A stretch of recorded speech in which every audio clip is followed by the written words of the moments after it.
Good morning student. Last video में हमने संचयन का ही पार्ट एक गिल्लू पढ़ा था। आज हम न्यू चैप्टर स्टार्ट कर रहे हैं जो कि है पार्ट 2 स्मृति। स्मृति पार्ट के लेखक हैं आचार्य श्री राम शर्मा। स्मृति का मतलब होता है, आप सभी जानते हैं, याददाश्त। ठीक है, आपको कोई चीज़ याद है तो लेखक श्री राम शर्मा यहाँ पर कुछ यादें बता रहे हैं अपने जीवन की कि बचपन में वो किस प्रकार शरारती थे। फिर अपने मतलब भाई के साथ वे एक बार जाते हैं बाहर, तो दोनों भाई के प्रेम को यहाँ पर दिखाया है। ठीक है, और साथ में अपने पिता के प्रति सम्मान को भी यहाँ पर दिखाया है। तो चलिए हम पाठ को पढ़ते हैं। सन 1908 ईस्वी की बात है। दिसंबर का आखिरी या जनवरी का प्रारंभ होगा। चिल्ला जाड़ा पड़ रहा था। चिल्ला का अर्थ होता है कड़ी सर्दी। कड़ी सर्दी पड़ रही थी। 2-4 दिन पूर्व कुछ बूंदाबांदी हो गई थी, इसलिए शीत की भयंकरता और भी बढ़ गई थी। सायंकाल के 3:30 या 4 बजे होंगे। कई साथियों के साथ मैं झारबेरी के बेर तोड़ तोड़ कर खा रहा था। अब यहाँ पे जो लेखक हैं वो बताना चाह रहे हैं कि किस प्रकार वे अपने गांव में इधर उधर घूम घूम कर खेला करते थे। गांव के पास एक आदमी ने जोर से पुकारा कि तुम्हारे भाई बुला रहे हैं, शीघ्र ही घर लौट जाओ। मैं घर को चलने लगा। साथ में उनका छोटा भाई भी था। भाई साहब यानी बड़े भाई साहब के मार का डर उन्हें हमेशा ही सताता था। तो जो लेखक है वे डरते डरते घर में घुसे और उन्हें डर था कि कहीं उनके भाई साहब यानी बड़े भाई साहब, ठीक है, वो बड़े भाई साहब को अपने पिता तुल्य भी मानते थे। तो वे लेखक के मन में डर लगता है कि कहीं उन्हें बड़े भाई साहब डांटे ना। परंतु बड़े भाई साहब ने कहा, इन पत्रों को ले जाकर मक्खनपुर डाक खाने में डाल आओ तेजी से। शाम की डाक में चिट्ठियाँ निकल जानी चाहिए, ऐसा उनके बड़े भाई साहब कहते हैं। जाड़े के दिन थे, इस पर हवा के प्रकोप से शरीर काँप रहा था। हल्की हल्की ठंडी चल रही थी। तो मेरा डंडा अनेक सांपों के लिए नारायण वाहन हो, अर्थात लेखक के पास एक डंडा था, उस डंडे से वो हर एक सांप को भगा देते थे। मक्खनपुर के स्कूल और गांव के बीच पड़ने वाले आम के पेड़ों से प्रतिवर्ष आम झुरे जाते, इस कारण वह मूक डंडा सजीव सा प्रतीत होता था। प्रसन्न वदन मतलब प्रसन्न चेहरा। हम दोनों मक्खनपुर, उनके साथ उनका छोटा भाई भी रहता था, दोनों मक्खनपुर की ओर जाते हैं। चिट्ठियों को मैंने टोपी में रख लिया, क्योंकि कुर्ते में जेब नहीं थी, इसलिए उन्होंने टोपी के अंदर चिट्ठियों को रख लिया। हम दोनों उछलते कूदते एक ही सांस में गांव से 4 फर्लांग दूर उस कुएं के पास आ गए, जिसमें एक भयंकर काला सांप पड़ा हुआ था। कुआं कच्चा था, 24 हाथ गहरा था, उसमें ना पानी था ना कुछ था। फिर बच्चे नटखट होते ही हैं। मक्खनपुर पढ़ने जाने वाली हमारी टोली हमेशा वानर टोली थी। एक दिन हम लोग स्कूल से लौटे थे, हमको कुएं में उचकने मतलब देखने की इच्छा हुई, तो वे सब लोग देखे। तो वहाँ पे एक सांप फुसकार मारते हुए था। गांव से मक्खनपुर जाते और मक्खनपुर से लौटते समय प्रतिदिन ही कुएं में ढेले यानी पत्थर फेंके जाते थे सभी बच्चों के द्वारा, और फिर ऐसा डेली उनका रूटीन हो गया था।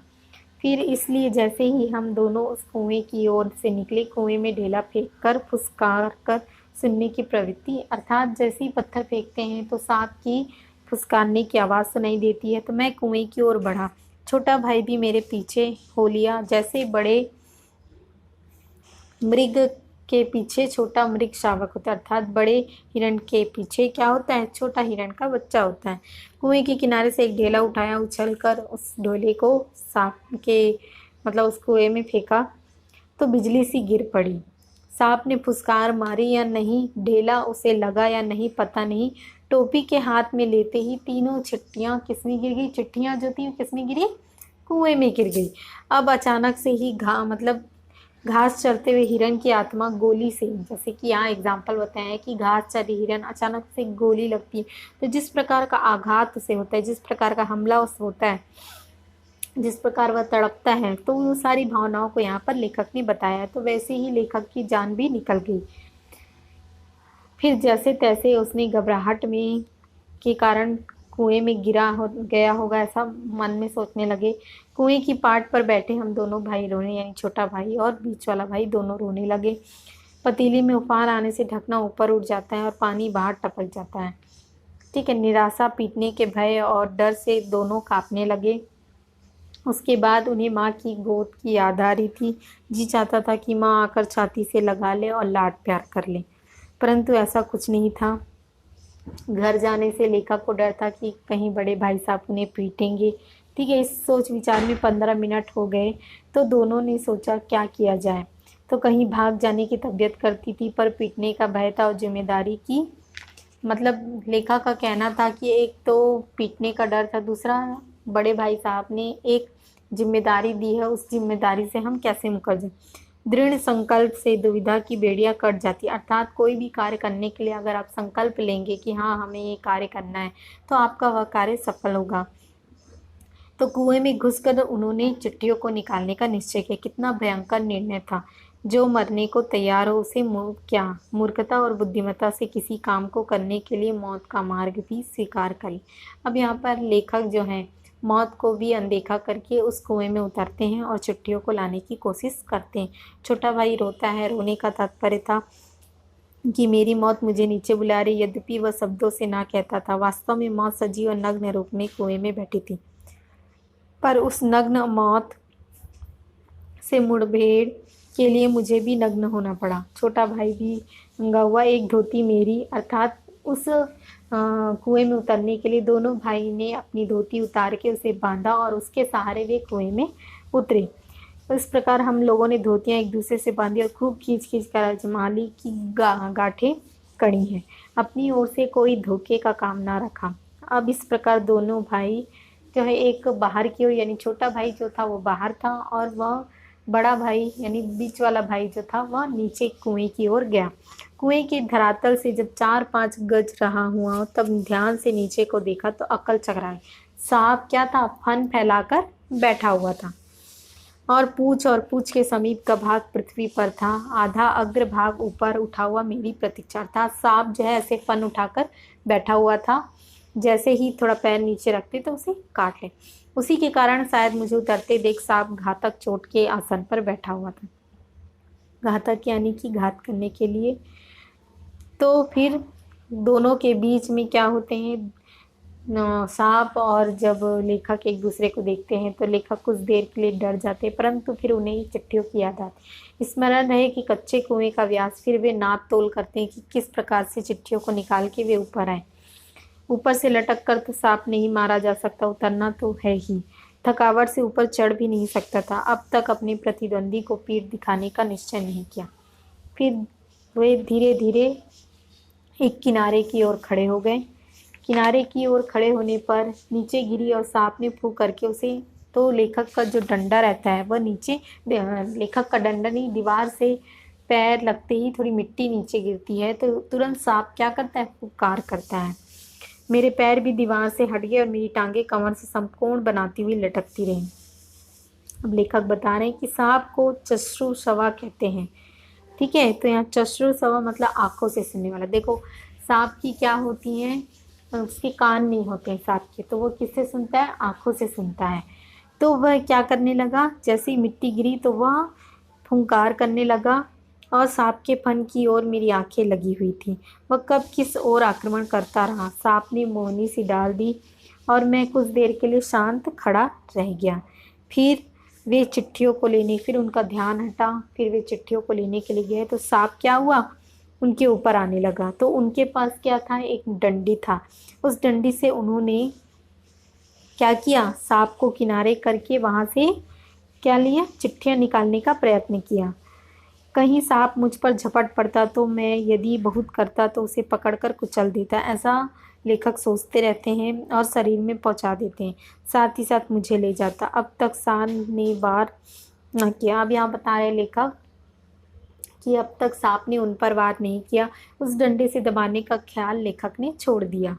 ऐसा करना उचित भी नहीं। अब प्रश्न था कि चिट्ठियाँ कैसे उठाई जाए। तो एक था ऑप्शन लेखक के पास, यदि सांप टूट पड़ा तो कोई चारा ना था, कुर्ता था और कोई कपड़ा ना था जिससे सांप के मुंह की ओर उसके फन को पकड़ लो। मारना या बिल्कुल छिड़कानी करना, ये दो मार्ग थे। सो पहला मेरी शक्ति के बाहर था। तो अवलंबन तो बाध्य होकर दूसरे मार्ग का अवलंबन अवलंबन का मतलब होता है सहारा लिया। तो लेखक ने डंडे को लेकर ज्यों ही मैंने सांप की दाई ओर पड़ी चिट्ठी की ओर उसे बढ़ाया, सांप का फन पीछे की ओर हुआ। धीरे धीरे डंडा चिट्ठी की ओर बढ़ा और ज्यों ही चिट्ठी के पास पहुंचा कि फुकार से काली बिजली तड़पी और डंडे पर गिरी। हृदय में कंप हुआ, हाथों ने आज्ञा ना मानी, डंडा छूट गया। लेखक का जो डंडा था वो छूट जाता है।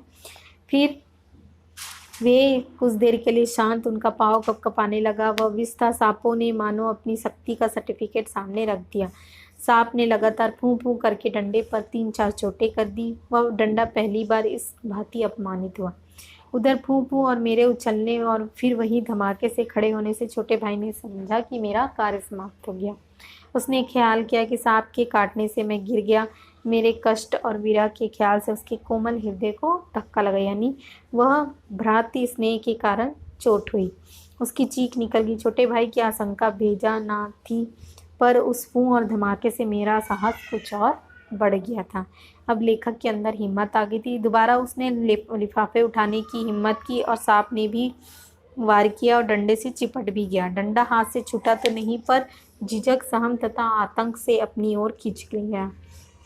गुर्जल मारता हुआ सांप का यहाँ गुर्जल का मतलब है गुत्थी, गांठ, यानी गांठ पर उस डंडी पर प्रहार करते हुए वह उनके हाथों से छूट जाता है।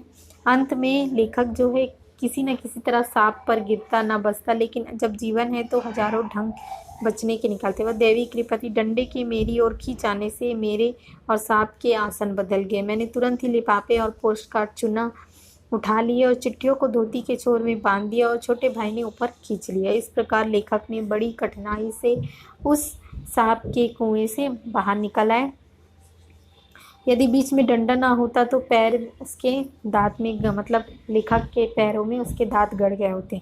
अब ऊपर चढ़ना कोई कठिन काम ना था। केवल हाथों के सहारे पैरों को बिना किसी कहीं लगाए 36 फुट ऊपर उठना था।